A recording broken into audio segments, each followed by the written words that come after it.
I get you, okay? You've really spent enough on your other PC parts, you want a bit of a cheaper motherboard. Then how about the MSI PRO X870-P Wi-Fi, which will cost you $240. And for that price, you get pretty much everything you could ever want from motherboard. Starting off with CPU power, here you have 14 plus 2 plus 1 phases, rated at a maximum of 60 amps. A VRM config that's literally going to be more than enough for everyone, unless you're really planning on maxing out the performance on your 9950X with all of the overclocking possible. And what's actually interesting is that it supports memory at up to 8200 MHz, which is actually slightly higher than quite a few more expensive X870 motherboards. Anyway, then moving down to PC expansion, unfortunately it looks like MSI pulled a gigabyte and refused to put any X1 slots in there, because let's be honest, X1 cards always look better in X1 slots. What you do get, however, isn't that bad, with a primary PC Gen 5 slot for your graphics card, 2 additional Gen 3 1X slots, which could have easily been physical 1X, but anyway, and for dessert, a Gen 4x4 slot as well, though that actually gets taken down to just 2X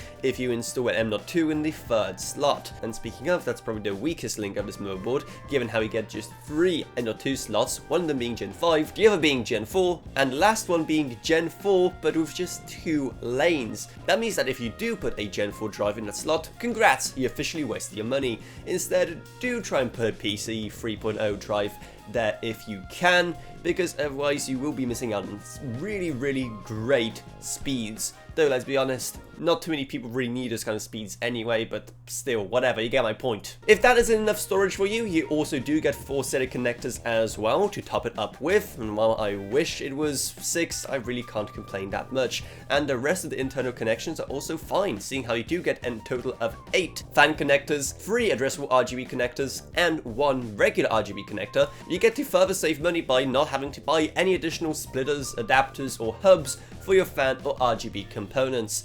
Then, finishing off our tour of this motherboard by moving to the rear I/O, well, unfortunately, it is no gigabyte with that dozen plus USB Type-A ports, but it still has a respectable 8, out of which 4 of them are still USB Gen 2. You do, however, get 2 USB Type-C, which is nice to see, with one of them being 40 gigabit per second with DisplayPort support. Add to that HDMI for integrated graphics, Wi-Fi 7, and here's the interesting part, 5 gigabit Ethernet.